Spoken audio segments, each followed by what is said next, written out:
this. Do you have your smartphone today? Yeah. Play. Want to play a game? Yeah. All right. Yeah. I'm going to share my screen. Excuse me. Now, do you see my screen? Yeah. Okay. So this is a lesson that has an old date on it because that was when I was in Bolzano. This is the lesson you will receive. Okay, but today we're going to play a game. We are seeing only a half of the sheet. Yeah. What about now? Right part is Yeah. out of the It's screen. big. Better? You have to No. put it in the center. No. The other way, on the left. Yeah. The other side. Yeah, again. Shift on the other side. Yeah. Totally. Completely Well, the other side. Let Yeah, me we try just this see- once. We just see No, the picture. That's okay. It's okay because No. we're not going to do this now. No. We're going to do this. Okay. All right. So you need to go to, you can either go to this or you can go to www.kahoot.it and you put in the game pin 1784038. See? I have with the website. One moment. The website is go on your phone and you can use the QR code or you can go to www.kahoot.com. Okay. Aspetta. Vai, come? Io che faccio? Via. Vai, vai. Adesso vedo qui. Ok. Allora, game. Okay, and the nickname is just your name.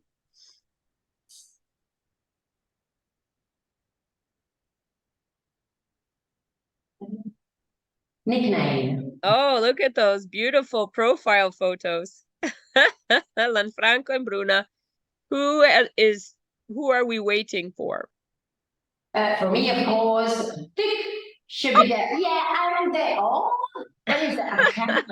Yeah. That's Okay. beautiful. Yeah.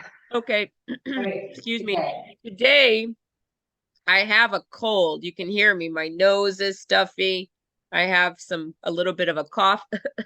I'm negative, so you will not get COVID from me. I'm negative, but my voice is a little like I have a cold. So today's lesson is about American writers who wrote their experience about being in Italy. Okay. So the four writers we will talk about today are Mark Twain, Ernest Hemingway. So you probably know those names, right? Those are very famous. The second? Ernest Hemingway. Okay. The third writer is called Frances May. She wrote the book that became a film. The film was called Under the Tuscan Sun. It was a film with Raoul Bova. She is an American. She goes to Italy and she buys a house. You know this film? Yeah. I watched it in TV. You saw it on TV. It's an old film now. And then the last writer today is a modern writer from today called, we lost. Who did we lose? We lost somebody. Did someone is there someone with a problem? Bruna's back. Okay. So the last writer is called Jhumpa Lahiri. She is an American writer. Her family is not American. Her family is from where I think they might be Indian. I'm not sure. And she actually is a famous writer in America in English, but has a very big passion for Italy, and decided to learn Italian and write in Italian. So that's our progression. We start with Mark Twain, who went to Italy when he was visiting. He was doing a trip, a long trip on a boat, on a military ship. He was writing about his experiences, but he didn't learn Italian. He didn't really know Italian people. So his view of Italy as the differences between Europe and America. Hemingway had a different relationship with Italy because he lived in Italy and spent time in Italy and loved Italy and met Italian people and drank with the Italian people. And had his, military experience here. So he had a different relationship with Italy that was more of an inside view. Then we have Frances May, who buys a house, tries to learn the language, falls in love, has a different, even more intimate relationship with Italy. And then Jhumpa Lahiri, who actually takes the language and uses it. So that's our progression today. So as normal, we have a lesson, but you can ask for the lesson in PDF, but today we're going to learn with the Kahoot. Is that okay with you? Yes, it is. Okay, so so it's normal not to know all the answers because it's new information for you. So this is only for fun, okay? Yes. All right, here we go. Are you ready, Lanfranco, Bruna, and Maria? Yes, we are. Here we go. Here we go. Let's start. Okay, Italy and American literature is the title. 3, 2, 1. Quiz. What are we talking about today?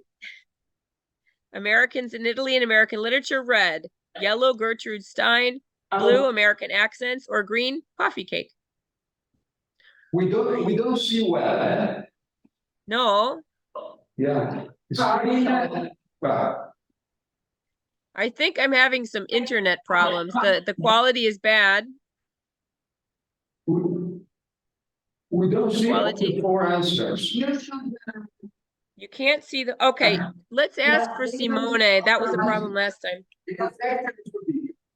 And then you Okay. on the right side. Okay, I'm writing to Simone. I told him. Okay, I wrote a message to Simone because last time he corrected the situation.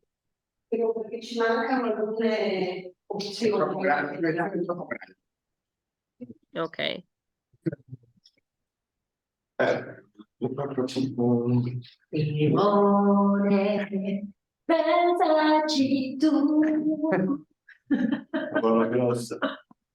Thank you, Simone. Ma l'hai condiviso dal tuo computer? Sì.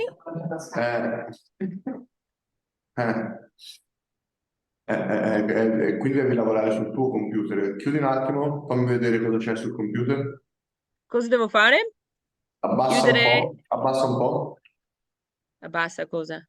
In alto. Vai in alto. Sì. In alto a destra. Fammi vedere qua su in Oh, alto. ok, metto te come... Metti me come organizzatore. Te come amministratore? Sì, metti me. Che la Liliana ti saluta a lavorare. Oh, povera, ok. E la Giuliana lo stesso, la Nardina. Ok, you are host, tu sei. Ok. Opzioni vista. Aspetta, ecco. Così? Adesso è più chiaro. Thank you so much. Ok, adesso sei ancora tu host però. Ma puoi comunque condividere lo schermo? Non cambia? No, puoi condividere. Ok, allora lascia così. Sì, No puoi condividere lo schermo te. Ok, can you see my screen now? It's okay? Ok, togliamo anche vedere. Okay, are you ready for the next question? Yes. Ok, così va bene. Okay, let's go. Let's go. Oh, Oh, you're all good. Lanfranco's a little bit faster though. Okay, here we go. Next question. True or false? Starting in the 17th century, American artists and writers abandoned their cities to go to Europe. True or false? I can't choose. Perché non ce Starting in l'ho? the 17th century, American artists and writers abandoned their cities to go to Europe. Sì, True ma or false? perché non viene? Uh-oh. Is there a problem? Yeah, I couldn't get question. The two cards. No. I couldn't. Okay, are you signed in? Is everything okay for that? You're signed in though, correct? Yeah, I signed in all right, but Okay, we'll continue. I'll go fast so that you don't lose it. Here we go. Quiz. There's more than one answer. What destinations in Europe did Americans in the 19th century prefer?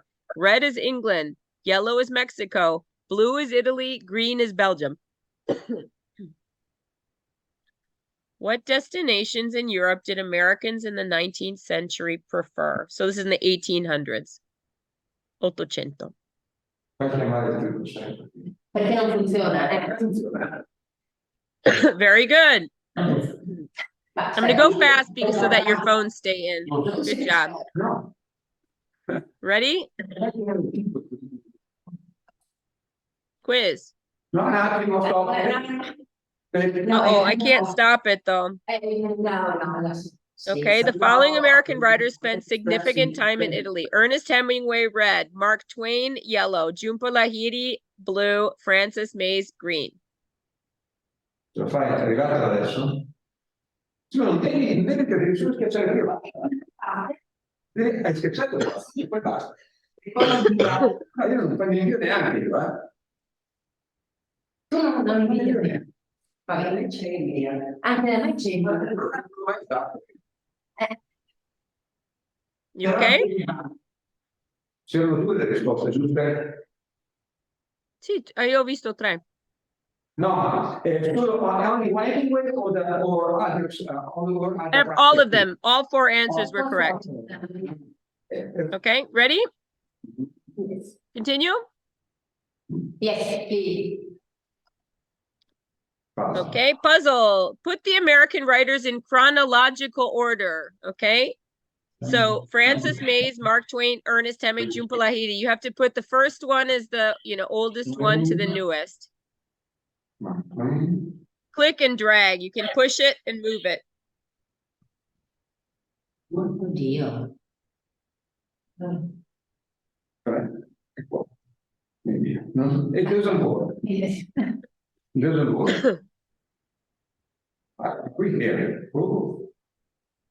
Trascinare mettere il dito e trascinare al posto giusto. Metti trascinare al posto giusto. Oddio. Mark Twain, ok. Grazie. Ernest Hemingway. E poi Francis Mere, 3 e 4 e via. Non funziona. No. Non funziona. No, te ne stavo. Okay. If it didn't work, I'm sorry. But so the order is Mark Twain was the first one, Yeah. then Ernest Hemingway, Of course. Francis Mays in the 1980s, and Jhumpa Lahiri is now. I did, Okay. I did it, but it didn't work. Oh, I'm sorry. Well, did it count? No. Oh, it put Bruna in first place though. It's good for Bruna, bad for Lanfranco. Okay. Are you ready for the next question? Yes. Okay. Remember, it's a game. Sometimes it's not perfect. Sorry. True or false? Mark Twain's Innocents Abroad is an early form of travel writing. True or false? You know what abroad means, right? Abroad means all'estero, right? Innocents abroad. So yes, it's one of the first examples of what is now a very popular genre, travel writing. Oh, wow. Okay, we're changing again. Here we go. True or false? Most Americans writing about Italian customs, traditions, and their character in the 19th century spoke Italian. True or false? Did Mark Twain speak Italian? Correct. It was false. So most of the Americans who were traveling at that time were just had, maybe some contact with people who were working for them, but weren't speaking the language most of the time.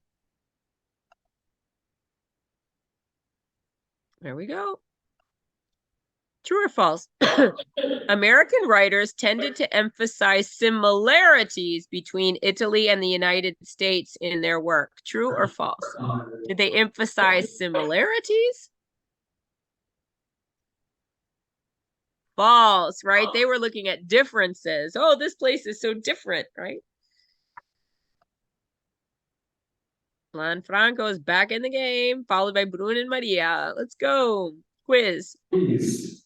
What did Italians often call American visitors in the 19th century? Did they call them Yankees, red, gli inglesi, yellow, Americani, blue, or il grande popolo?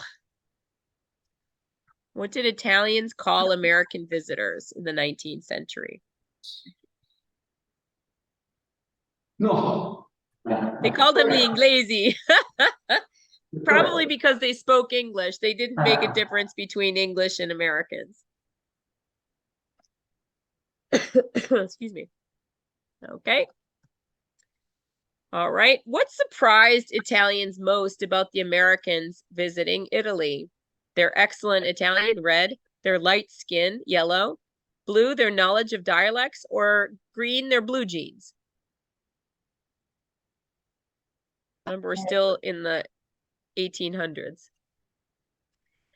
They were surprised that the Americans were not Native Americans. They were thinking they were going to be Indiani, like Indiani Americani. So their stories about America were about American Indians. And so when the Americans came and they were just basically white people, European Americans, they were a little bit disappointed. Surprised anyway.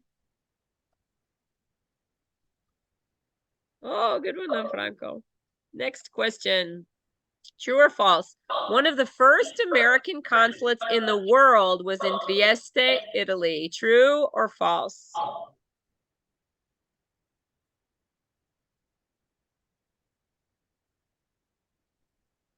It's actually true. We have, in fact, I work at the hosting institution. One of the first consulates in the world, American consulates, was right after the revolution, and it was in Trieste.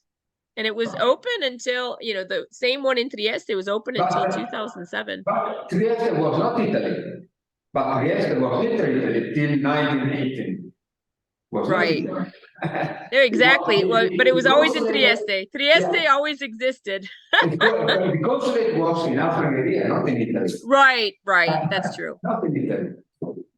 Thank you for the precision. It's true. I should just say Trieste. You're right. It was not in Italy yet. Okay, here we go. Quiz. What surprised early American writers about Italy? Beggars and paupers, which would be poor people, red. The food, yellow. The piazzas, blue, or the cars.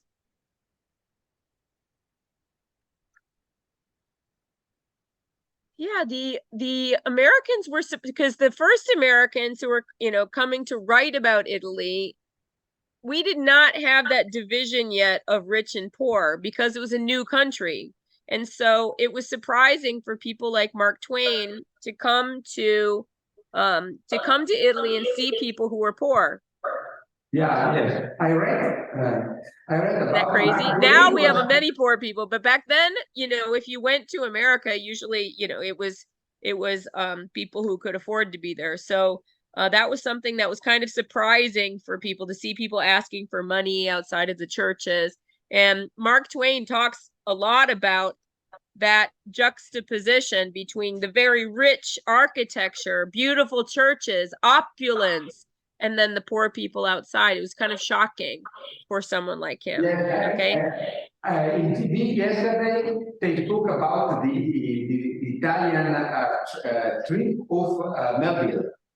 Really? See, Yeah, Melville's he another lived person there. who wrote about Italy. And the same thing, he was in Naples, no? He was in Naples, and he noticed that there were a lot of poor people, poor children. A lot, too many. Yeah.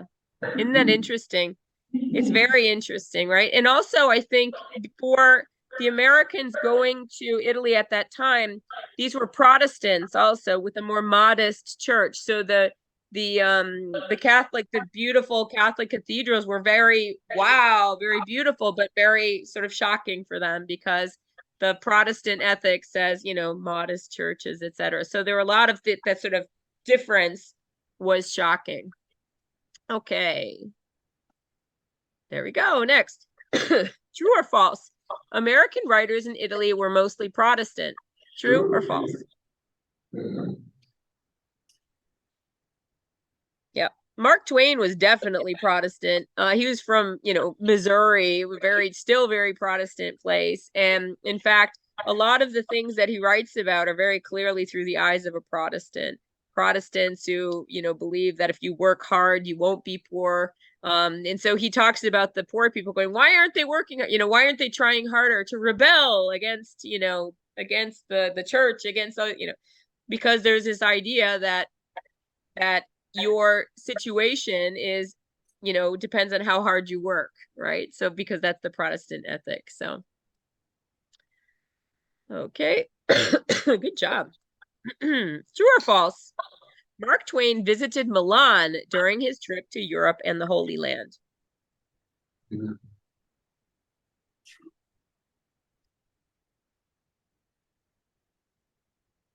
He did. In fact, he was very moved by the photo we just showed you. He was very moved by that site. He writes about it a lot.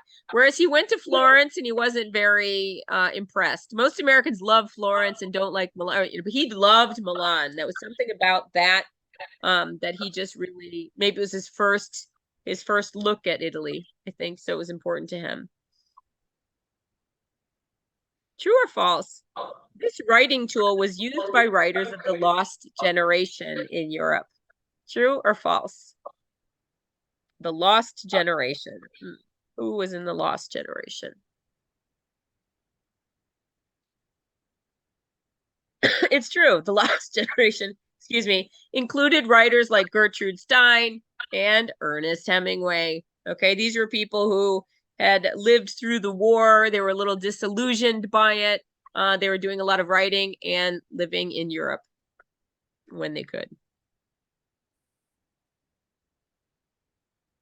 What is this called? Is it a word processor red, a fax machine yellow, a word machine blue, or a typewriter? Thank you. Many people forget the typewriter because now we use computers, we use our phones, but once upon a time we used those fantastic typewriters. Quiz. More than one answer. What cities did Ernest Hemingway live in during his lifetime? Venice, red. Yellow is Paris. Havana, Cuba is yellow. Key West, Florida. You can choose more than one answer.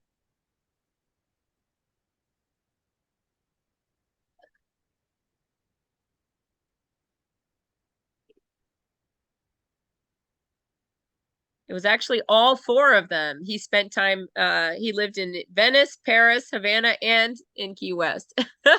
So you can visit places where Hemingway has been in all four places. Oh, Bruna, a streak of 5. Well done. True or false? Hemingway was awarded an Italian silver medal for bravery. True or false? It was true, and that was the photo of it. He was actually injured in the war here, and but that's the medal he received. He was an ambulance driver, a volunteer. True or false? A Farewell to Arms was a semi-autobiographical story about an ambulance driver in World War I. It's true, right? He was an ambulance driver, so the story is about one, but it has some elements of truth and some not.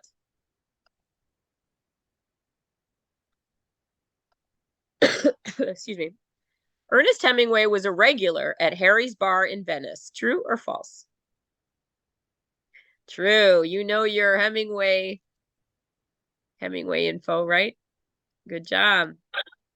Quiz. How much money did Ernest Hemingway earn per word for his writing?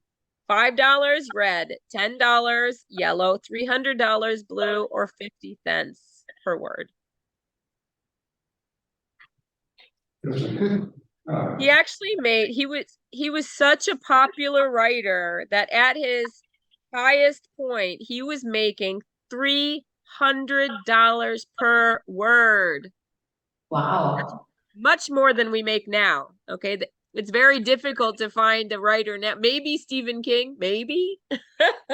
But writers now do not make $300 per word. But he was so well loved. Everybody read Ernest Hemingway. And he was a very highly paid writer. Also, if you read Ernest Hemingway's writing, it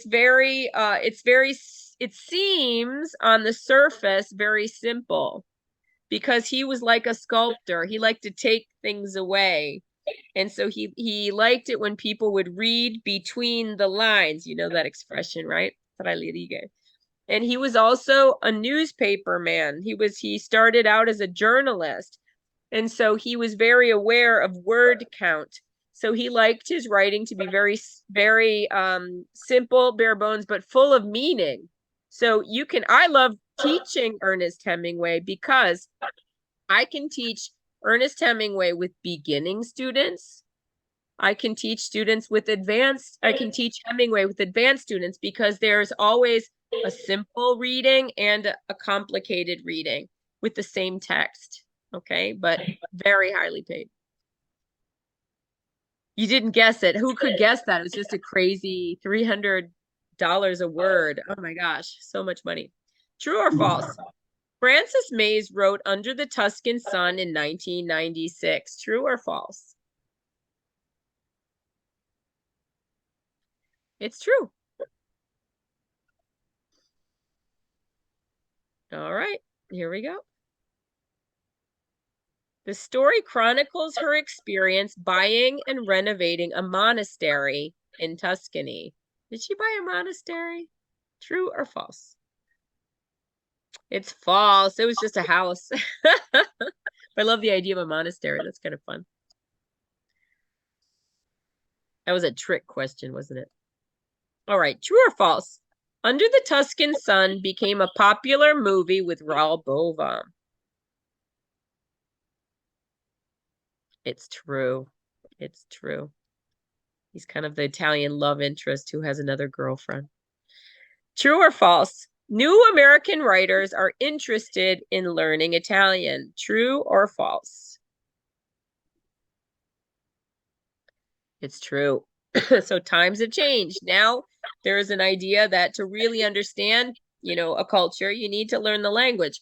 In the past, there wasn't that idea. It was sort of like, well, you can sort of observe people and you can get an idea of their character. But when Mark Twain and others were writing about Italy, they weren't even considering the fact that not everybody spoke the same Italian or that they even spoke Italian. The idea of dialects was, Americans had no idea about this. So now there's definitely a different sensibility about learning about a culture. There's more of an idea that you need to enter into the culture. You need to try the food. You need to learn the language, know the people. So it's definitely a different approach than the past. There we go. Next question. True or false? Jhumpa Lahiri, which is spelled wrong, writes about her struggles to learn Italian. True or false? It's true. She has a very nice essay that's in your lesson about her learning Italian. I think you'll enjoy it. So the lesson, don't be afraid. The lesson is 1,000,000 pages long. But when you have time, if you're interested, there are some pieces of writing in there that I think you will enjoy. I think you'll like the Jhumpa Lahiri piece. I think you will like it because if you study a language that's not yours, you understand the frustration. And she's really wonderful about writing about her process of learning Italian. Oh, Bruna has a streak of 3. Good job. Quiz. Please. In what language does Jhumpa Lahiri's mother write poems in America? Does she write in English, red, Italian, yellow, Bengali, blue, or in Spanish, green? It's Bengali. I said Indian before. She's Bengali, the mother. Okay.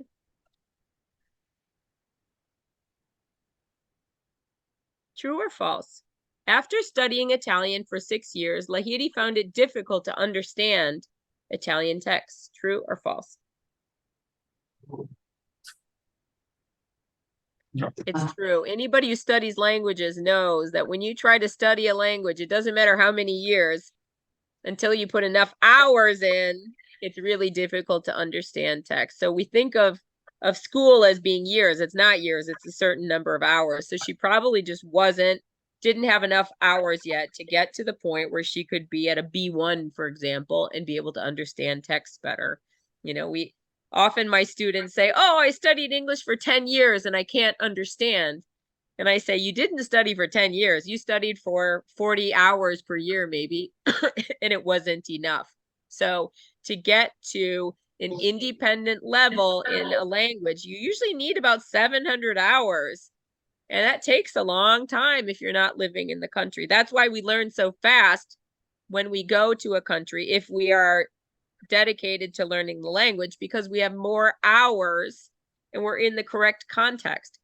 It's possible to learn a language if you don't live there, but you need to put in more hours of contact with the language, which may be studying, maybe it's watching television, watching Netflix. All of those things help to get you to that magic point where you can understand and function on an independent level, but it takes a while, as you know. All right. True or false? Jhumpa Lahiri decided to change her writing language from English to Italian. Yep, it's true. She still writes in English now, but she wrote a couple of books in Italian. They're not as good as her English writing, but I admire her for doing it anyway. True or false? Lahiri finally made progress with her Italian when she asked her Italian translators to speak to her in Italian. True or false? It's true. That's when she started to make progress, because she was traveling to Italy after every book. In fact, she was at Pordenone Legge. Like, she comes to these conferences in Italy for her books. But normally she had translators with her because her books are translated into Italian. But she didn't translate them. They were translated by other people. And she became friends with the translators and then said, please, please, please help me. I want to learn Italian myself. And they decided to help her by speaking to her only in Italian. Quiz. You can select more than one answer. Writing about another country reveals information about where we come from, red, that we like pizza, yellow, what is important to us, blue, how tall buildings are.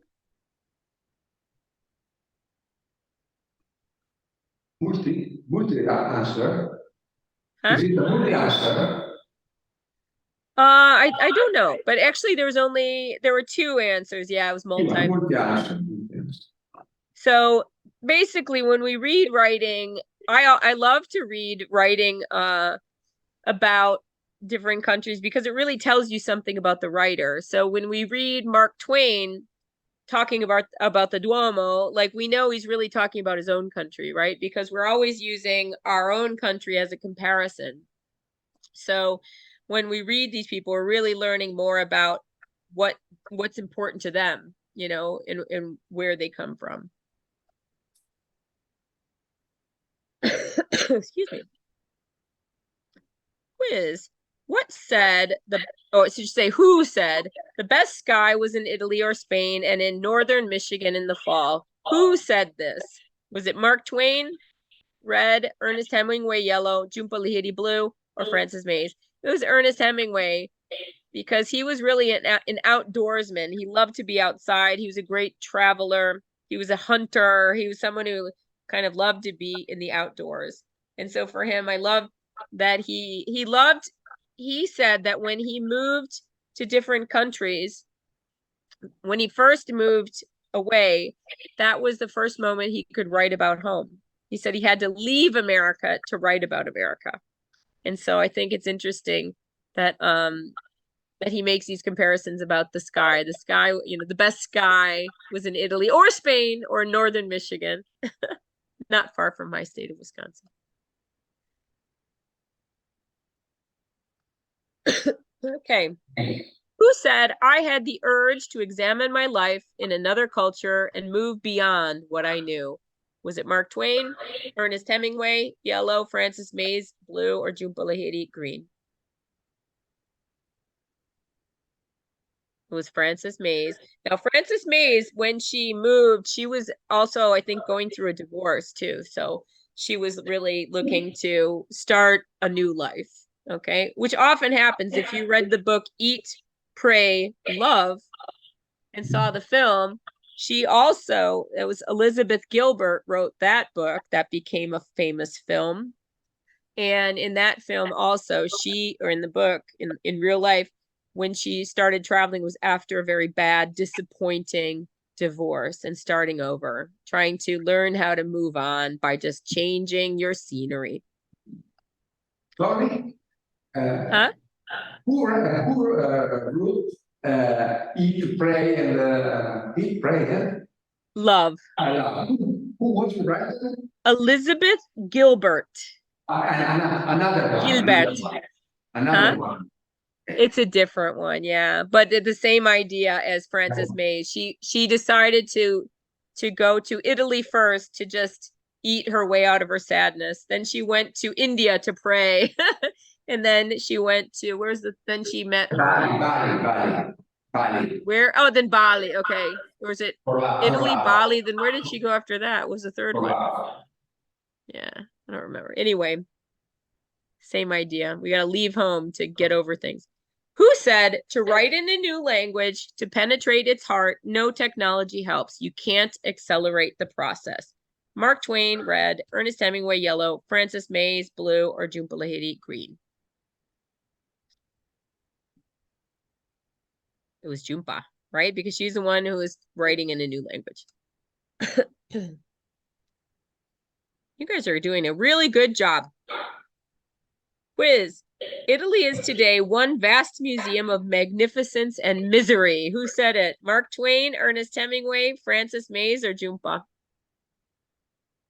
Magnificence and misery. Who was making that comparison, that juxtaposition between Mark Twain, right? When he sees it was when he saw, I think it wasn't that, maybe it was the Duomo, but anyway, I don't actually, he had I can't remember, I'm mixing up two of his texts where he talks about one of them where he's just in awe, he just loves it, and another one where it bothers him. Okay. Quiz. Multi-select. Common themes in writing about Italy. Red, when kids go to bed. Yellow, poverty and wealth. Blue, the concept of time. Green, the importance of food. What themes do we find when Americans write about Italy? It tells you something about us. When kids go to bed comes up very often because in America, we are very strict. Like you have a bedtime and you must go to bed. And in Italy, there's no bedtime. So I remember even me, when I was little, I said, or when I had my daughter, whose birthday is today, she's 12, but when she was a baby, I said, my baby is going to be an American baby with a bedtime. I was wrong. She's an Italian baby. She went to bed when she wanted. So it comes up in American literature in Italy. They said, why don't these people put their children to bed? Okay. Poverty and wealth. We talked about that. Yeah. That juxtaposition between rich and poor. The concept of time. It's almost like it's a cliche, isn't it? To talk, oh, the Italians are always late, even though it's not true. But we have this idea. The importance of food, which tells you, all of these things tell you something about American values, right? Kids going to bed is important. The concept of time, being punctual, important. Food, not so important, right? So in Italy, I think things have changed, but in the end, people spend very little time planning and thinking about food, as we know from our obesity problem. In Italy, food is really important. It's a central part of, family, of being together, all these things. So there are things that when Americans come here, they're fascinated by it. They think it's interesting. They like it. It's very important to them when they're here, and then they go back to their old habits. Lanfranco, next time you can be the teacher. You know all of this stuff. Good for you. Quiz. Multi-select. Who else wrote about Italy? Ezra Pound, red. Herman Melville, yellow. John Grisham, blue. Elizabeth Barrett Browning, green. That's a sure. So Grisham is a book. Who else wrote about Italy? What other authors? 2 answers. 4 answers. All of them. Oh my God. All of them. Ezra Pound wrote about Italy. Herman Melville, as you said, Lanfranco, right? Also wrote about Italy. John Grisham, more recently. And Elizabeth Barrett Browning, the poet, and her husband, Robert Browning, also lived in Italy and wrote about Italy. Oh, how do we do? In 3rd place. Maria, yay, with pancakes on her head. Bruna, with a baseball cap in 1st place. Dun, da, da, da. Lanfranco, with a pumpkin head and sunglasses. Yay, good for you. Very good. Okay. I'm going to stop my share. How do I stop it? Pause share, stop share. Now we're back. Okay. How did you like it? Did you learn something? Yes, of course. Yeah. We learned something new. You learned something new. Tell me what you learned. About this Indian American writer. Yeah. I Lahiri. don't know her. Yeah, that's why I put her, because nobody knows her. So I always like to give you something that maybe you don't know. Maybe it's a new part of American culture for you. Did anything surprise you about the quiz today?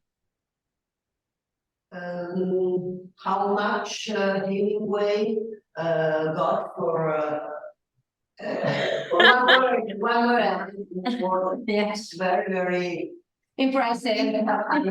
Big amount. Very impressive. Anything else? Anything else surprising for you? Yeah, that was very impressed me too. Very impressed. I didn't think about that. In fact, That much. I pressed $20. $20. Right. That seemed like a lot, right? In a way, it is a book earning $20 per word. Not bad. Definitely good. Yeah. I don't make that much when I do any writing. I wish I did. I want to just show you again the lesson. Let's see if you can see it this time, because last time you said you couldn't see it. So I'm going to just see if I can, because the screen. Okay, now do you see my screen again? Yes. All right, let me just show you. Oh, it has the wrong year on it. It should be 22. I'll update it for you. So I just want to show, this is the actual lesson that you can receive. Okay, there's the best sky was in Italy or Spain and northern Michigan in the fall. Ernest Hemingway. Frances Mays, I had the urge to examine my life in another culture and move beyond what I knew. That was her. And this is a different quote by Jhumpa Lahiri. It says, a foreign language can signify a total separation. It can represent, even today, the ferocity of our ignorance.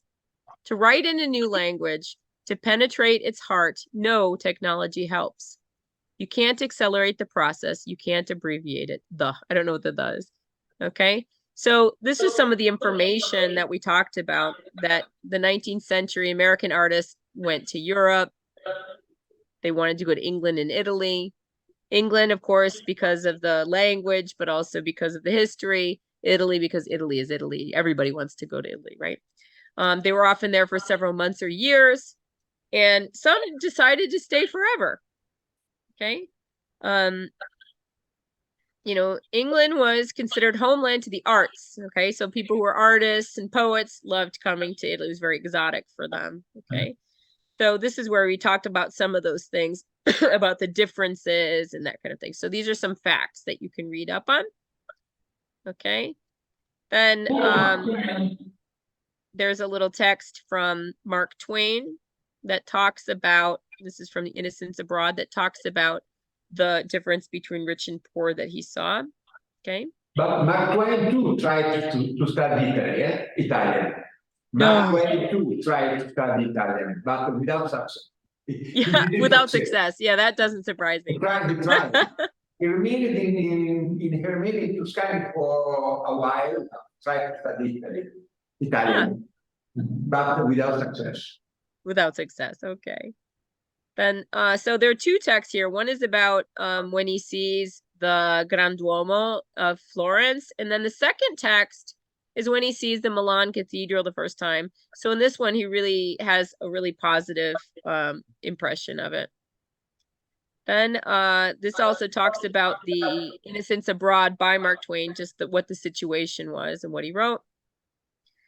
Then, of course, this is the typewriter that, you know, for a lot of people, a lot of young people have never seen a typewriter. So I always put the typewriter because it's so iconic for writing what we used to think of as writing. Okay. This is an article that talks about Ernest Hemingway and his experience in Venice. Okay. Some photos. That's when he was hurt in the war and received a medal. You saw his medal of bravery. Oops, sorry, I want to make this big again. His first time to Venice, what he thought, you know, I remember my first time to Venice when I was 17, so I can relate to that, like, oh, yeah. He came in Bolzano too, Huh? He came in Bolzano too, anyway. He what? I'm sorry? He came in Bolzano too. Oh, yeah, he did. It's true, yeah. There he is. I think that's at Harry's Bar in Venice. Okay. And then, of course, he falls in love with a woman from Venice because Hemingway was always falling in love with somebody. Okay. And yeah, so this is just more about him. And this is a summary about A Farewell to Arms. Okay. You can also, in my text, I put this little link here, which will actually bring you to the book. If you have a Kindle or something and you want to actually read Hemingway directly, this is the entire book. The entire book of stars. Huh? The entire book of our stars there with the link. You know what? It's kind of echoing, Lem. It's hard for me to understand you, but Okay. It's not you. It's like the connection or something. But anyway, this is a PDF. Okay. Then we move on to Frances Hayes, Under the Tuscan Sun. And this is just some quotes by her. I love putting quotes by people. Okay. I love this. 5 tender apricots in a blue bowl, a brief and exact promise of things to come. I just like these little quotations from people. Okay. And then there's a little YouTube video from Under the Tuscan Sun that you can take a look at. So this is a video. And then the last article is by Jhumpa Lahiri that she wrote called Teach Yourself Italian. For a writer, a foreign language is a new kind of adventure. So this is her experience reading. Okay, so there's a lot of text here. If you like to read, it's the perfect lesson for you. If you hate to read, then just look for the videos. There are a couple of videos in there. Okay, so it's 25 pages. Wow. So yeah, I know. You learned 25 pages of information in 40 minutes with a Kahoot. Aren't you happy? Yeah, we are. Good. Well, do you have any thoughts about today's lesson? It was very interesting for me. I would like to hear you quoting something or just reading, because I like your pronunciation, and I like hearing English literature pronounced by English. American Oh, literature. okay. Yeah, I can read a little bit for you. Yeah, I want to hear from you guys first, though. So you liked hearing the voice. You like hearing it. Good. Yeah. Other comments?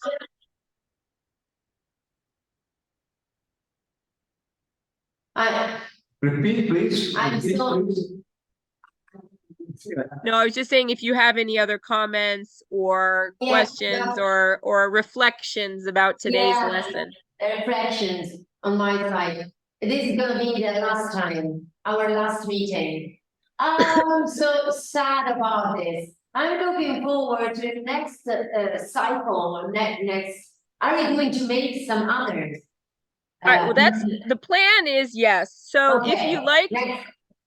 yeah, what I suggest you do, if you like the lessons, what you can do is you can tell them that you like them and you can tell them what things are interesting for you, because I make a list of things and then they choose. But if there's something in particular or a lesson that was interesting for you that you would like me to go deeper in some other way, feel free to give us suggestions.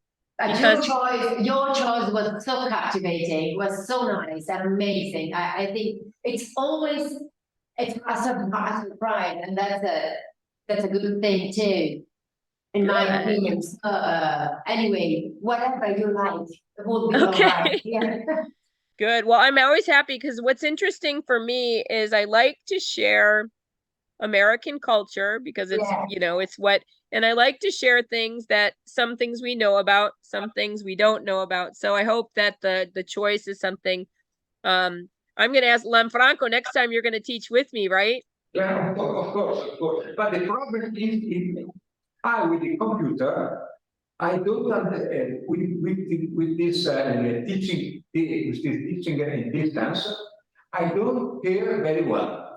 Do you have a computer? There is the distortion of the sound for me, and I don't understand it clearly. It's okay.